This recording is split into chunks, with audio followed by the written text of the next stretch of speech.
Good morning everybody and welcome back to our regular Octane's Oracles here on Wednesday.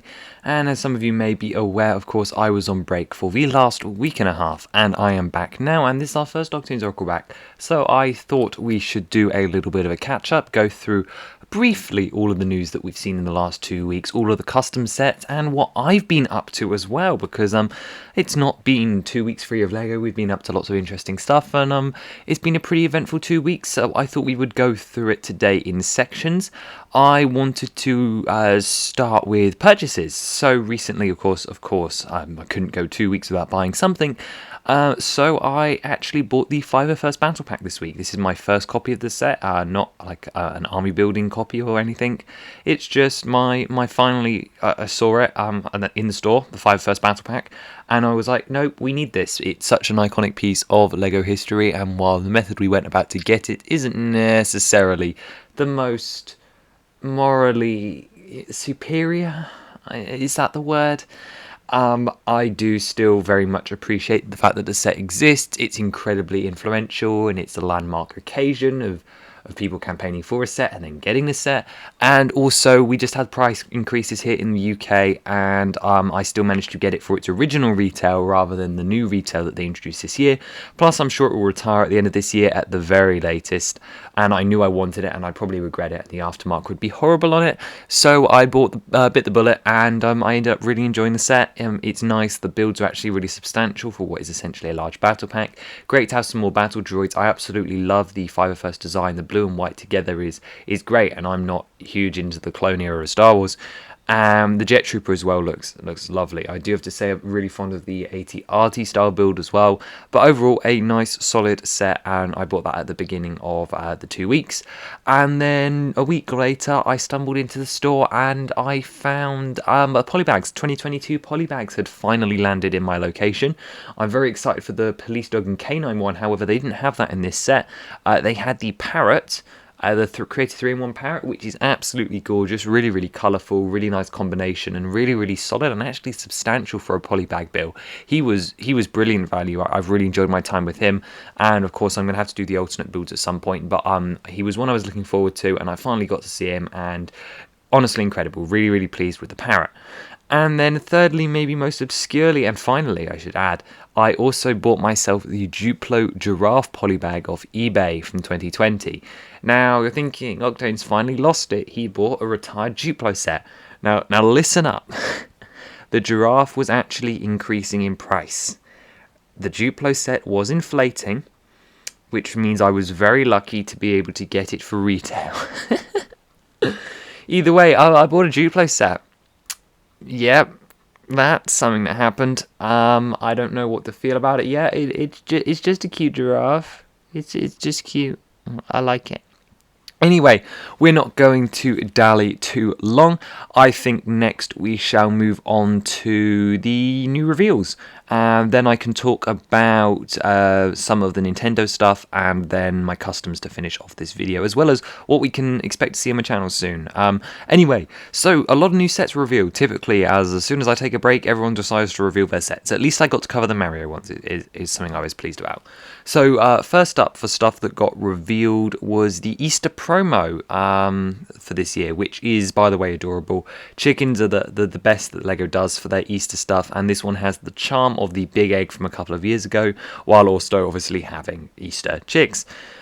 So that is really nice, really colourful. I'm hoping that I'll be able to get that as a gift for purchase when I go to the LEGO store in April. However, if they're out of stock, they're out of stock, and I might not reach threshold. I don't know yet. That's still up in the air. Secondly, after that, we have the brick sketches, the Miles Morales and Iron Man ones, and they are some of the most colourful, technique-heavy, and just gorgeous looking out the brick sketches we've gotten. While I don't find myself incredibly compelled by the liners, I think there's definitely better value to be had just in volume to stuff, and also displayability for that price. I have to commend them for the techniques done on Miles' hood and the Iron Man. Iron Man's got to be my favourite out of all the brick sketches they've done, even beating out the Joker from 2020. Overall, I'm pleased to see this line return. I still want to get my hands on the Mickey and Minnie ones just to go with like my Disney Castle and stuff and the rest of my Disney sets, but I'm very pleased with these brick sketches. They look great, and I'm sure I'll end up picking them or re-bricking them one day. Next up, though, we had the Endgame Battle set revealed. like this little accessory pack for Endgame. And while I don't find myself the biggest fan of Thor 3, I do really love the figure selection here. It's great to be able to have a cheap way to get the Thor and the Valkyrie, even though they're only available in £30 sets. Korg and Meeks with his mech is a big selling point. The mech in particular, I really love that they didn't just shove the one from the Bro Thor set in there. And this Korg is definitely better, as this is the outfit I remember him from rather than his Hawaiian shirt. And then also to get a Chitauri as well is also a really lovely inclusion. And then honestly, a side build as well is sort of impressive. All for the price of £13.50. That's better value than if I bought 5 CMFs. So you can imagine I'm definitely in just for character selection. And while they're not my favourites in the MCU, I will take 5 minifigures for less than I would pay in CMF bags. So, not to mention I really like the Chitauri, and I don't have a Thor yet. I don't even have Korg Meek, and the Meek mech is looking really cool. And Valkyrie as well, don't really care for a character, but she's here. Awesome set, definitely going to be picking that up when I go to the LEGO store this month. Next up was the 90th anniversary set, the first one. I assume we're going to get a whole wave of these, probably classic like they did for 60 years or 80 years or whatever it was. Oh, that makes me feel old. Oh, it was 40 years of minifig in 2018 when they did the last lot. But I imagine we're going to get a whole wave of classic sets. I actually really love this. This is really, really cute with all of like the micro builds of certain old sets. Like a lot of people, I may not be a huge Bionicle fan, but I do really appreciate the inclusion of Tahu. And it's definitely a build that while I don't want to buy this set, I definitely want to rebrick both him, Elton the Elephant, the Dots Pineapple, all of these iconic sets that look good from across time. The Galaxy Explorer is another one that looks fantastic. I love the Fabuland representation. That is awesome to see. And in particular, I don't want the set. I do just want some of these micro builds because they are adorable. And I'm really pleased that the Bionicle fans have a new system they can work off. And it seems to be they're having some fun out of it.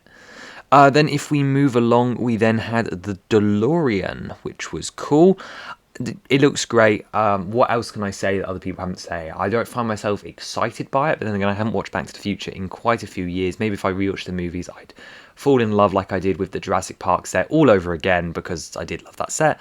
And then I watched the movies and I loved it even more. This could be very much the same thing. However, I'm yet to buy any of the Creator Expert cars, and I have a feeling like if I was going to, it wouldn't be this one. I still prefer the red pickup truck, despite this one being licensed and having minifigures.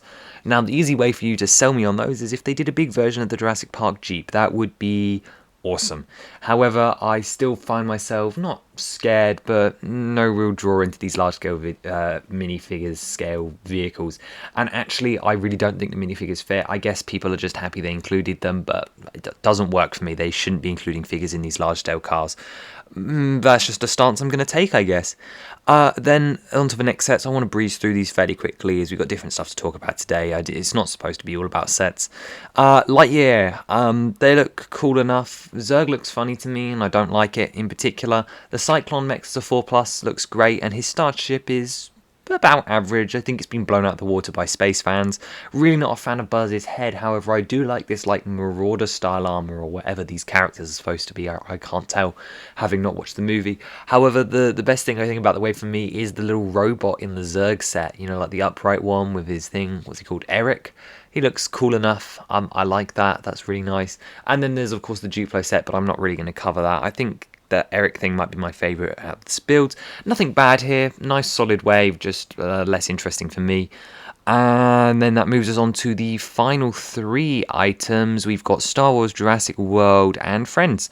So, saving the best for last, let's start with Star Wars. 2 out of the 3 I really like. Well, actually, all 3 of the 3 look amazing. I don't find myself too interested in the Dagobah's training one. However, the Yoda's hut does look spectacular.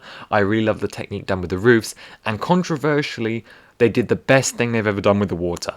As someone that's played like the Builder's Journey game and some of the and Lego Worlds even, the water in those games was done by 1x1 tiles because it adds this more grid-like and Lego nature, and it allows them to make a great wave grid. So I actually really love the decision to use 1x1 green tiles here. I think it makes it the perfect like subtle Lego reference while still being a nice smooth surface for your lake. I also do really love the wing coming out of the water, just like everyone else, I'll be typical. And the minifigure selection is, of course, exactly what you need. Like everyone else, I love the quote tiles, and I particularly love the little grills around the outside of the bases. They just remind me of Death Star interiors, and they make me want to get one of, like, the Leia Luke swinging scene. I think that could be really, really cool. And like some other people, I definitely agree that we need an asteroid field one. I think that one, it would definitely be super cool, like the Exegorth or whatever it's called. Moving on to the second one, my middle favourite of the three, the Trench Run. The techniques here are absolutely fantastic. The microscale X-Wing and ties do surprise me. I was expecting them to look a lot worse. The X-Wing in particular looks amazing considering it's only like 0.5 of a size bigger than the Advent Calendar ones. I really love the turrets and all of the greebling. It just reminds me of the Star Wars boxes, and I love it. It looks great. I'm really, really pleased with how it came out. The quote works as well, and it looks great. I know it's micro scale, and I know that I just said that the large scale vehicles shouldn't have figures, but I sort of would have liked a Vader just on the edge of the display. I think, considering every other main appears in at least one of the sets, pretty much, I think, would have been nice just to have Vader here, I think. But that's just me. And then moving on to the best of the three for me is the Trash Contactor. I know this is a lot of people's least favourites, but I cannot express how amazing that motion is that they've got with the collapsing walls. It's just so cool. The fact that it isn't just a load of loose junk like we originally assumed, that it actually slides together and it maintains its positions. It reminds me so much of like a pop-up book or a book nook and many things. Oh, it's so cool. I really, really love it. The only thing I wish we had is like the eye for the creature, the Diagona, I think it is, and I really wish the door at the back could open as well, so that 3PO and R2 could be seen from the front. However, I do like the secret room, and 3PO with arm printing looks absolutely amazing. I never thought I'd say that about Star Wars figures. They look wonderful, and I love all the Stormtrooper outfits. And getting Leia, I wish she'd had the dress piece, but then again, I understand. I really love the posability, and it's just like a pop-up book, and because of that, I absolutely love it. It looks great. Will I buy it? No, but is it on the list for eventual buys? Yes, absolutely. Then we have the Republic Fighter Tank. I haven't really got anything to say. I don't really know much about it. I personally don't mind the non-canon clones. I know there's a lot of clones that people are waiting for, but the purple clone, cool. and I think that's really important. So I actually quite like the build. I think it's all right. And that is my piece on that.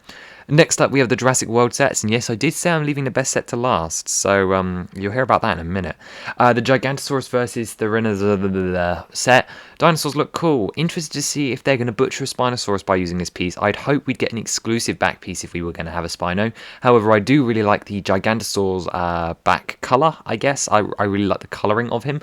I also really like the turret build. It's spooky because at the beginning of my break, I actually started designing a custom, which you will hear about in just a minute, that had a very similar structure to that little tower thing, and then they bring out this set. I really like the drop feature where like the dinosaur can grab onto the railing and pull it down. That's really cool. The rest of the set gives me Avengers Compound vibes. I'm not gonna lie. The helicopter is atrociously scaled, however does remind me of the 2015 one and does look great. We've got no monster truck issues. We've got a weird colour scheme going on the inside. I just wish there was maybe like one more play feature, like a breaking glass window or something. It just feels like the dollhouse style of the inside is just a bit too empty in comparison to other sets. But regardless, that's just my thoughts. However, I do really like the colour scheme. It's something a bit different. Yes, dinosaur pens don't work anymore, but I do think we are overdue for a new dinosaur enclosure. I think that's got to be next year in like the Legacy Jurassic World sets. I think we've got to get a big enclosure again. It just seems necessary to me. But in the meantime, this is a great set to round out the wave. You get a nice minifigure selection. You get Old Man Alan.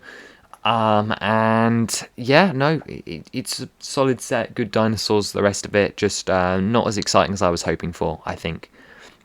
And then to finish us off, a set that left fielded us and then is amazing is the Friends Olivia's Space Academy. Wow. Now, I liked the City Space sets from this year just a bit. Not excessively. I didn't really like what they were doing with the Lunar Space Station and the rover. The big ones were okay to me, and particularly I like the launch control. However, this Friends one is gorgeous. Like, once again, the minimal uses of lavenders and pink, it works great. The observatory is chibified and playable. The little rig that they're going to have where you can do the gravity test is a play feature we've never seen in any of the other city sets, apart from that one people pack. And this one looks amazing. I really do think this looks great, and not other than the little gold orbits on the building with the little planets is so cute. It's perfect Lego. And you've still got your little boarding of the spaceship, and this space shuttle looks rounded. It looks really nice and playable. Great to see some more like representation, more space in the girls theme. Awesome to see. But 100%, this is going on a medium to high level of a buy for me because this looks incredible. I really love this. And then you've got the space shuttle as well, and we've got all the interiors. You've got an array inside, which looks incredible, using that piece in bright orange for the first time. That's going to be a really useful piece. And you've got like the actual spinning function. It's so cool. They really knocked it out of the park here, and I really do love the aesthetics of the Space Center. I like this aesthetics here more than I do the mechanic bays from the City Space sets, like in this and 2019. And while I love elements of both of those waves, the 2019 wave having some really nice vehicles and that awesome roller coaster track feature, and this one's having the really thematic theming as well as the best launch control tower we've ever seen. This is by far the best space building we've ever seen. Male or female, nothing, just can't be beaten. Best set revealed in the last 3 weeks. That is a fact. Okay, moving on though from sets, I want to talk about Nintendo for a little bit. You guys know where this is going, but let's start off with the small stuff.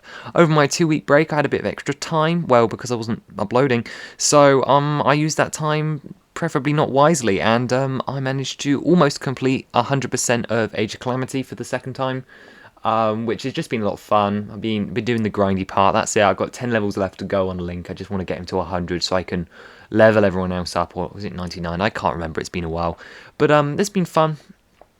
I've enjoyed my time going back through the game. I'm within the last 10% of the game now, and it's still fun. I never expected when this game was revealed like 2 years ago. I still never expected it to be this fun, and it surpassed all my expectations the second time. So I've enjoyed my time of Age of Calamity once again. I expect more Age of Calamity customs at some point. It's definitely a game that deserves it. Secondly, beat Pikmin 3 Deluxe at last. I really enjoyed the final world, in particular with the Plasm Wraith. And that last section hits different. Once you get the blues and everyone starts getting annihilated, the Quoggled Myoclops is just insane. Like, that was tough. Like, I actually did find myself struggling because you panic, you lose people. I did have a mass extinction on my blues. After building up to 200, I then KO'd them all against the stupid crab. But then I really enjoyed the final area, the Plasm Wraith. Super fun time. I got all the fruit, I made sure of that, but I didn't do all data files because that was a mess. So that was cool. I enjoyed my time with Pikmin as well. It was a great franchise that I hope we at least see an Olimar minifigure or like giant Pikmin sculpture at some point. That would be cute. Pikmin 4 when? I'm excited. I definitely want to play it. A couple of you asked about Skywalker Saga. I have no intention to pick it up straight away. However, the more and more I watch of this game, the more and more I'm excited by it, and I probably will end up getting it eventually. I don't like the missions, they're too short, they don't seem like Lego game missions to me. The only one I've watched so far, and I've watched through episodes 1, 4 and 5, I think, the only one that has anywhat stood up to a normal Lego game level to me is the first one of Empire, the Hoth and Cold one, where you got to do the 3 turret towers or whatever it is. That's the only one that I think has held up lengthwise to what I expect. I don't expect them to be as detailed. Gaming's changed a lot in the last 10 years. We need to be more fluid in the rest of it. And also you've got these huge open worlds as well as 45 missions instead of like the normal like 18 or something. I think it's usually 6 and they usually cover about 3 movies. So it's usually 18 to 24 missions or something like that. I think Jurassic World had 24. And I know it's like double that, but that's no excuse to have them shorter. I'd rather have 4 missions per movie and have them be longer, because some of these are just inexcusable. They just don't feel like you can sink your teeth into them.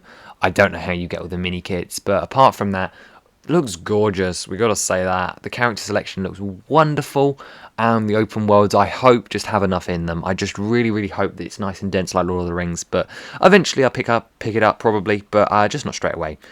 And then lastly, as for games that, well, not quite lastly, I have been looking towards Luigi's Mansion 3. That's going to be my next game, I think.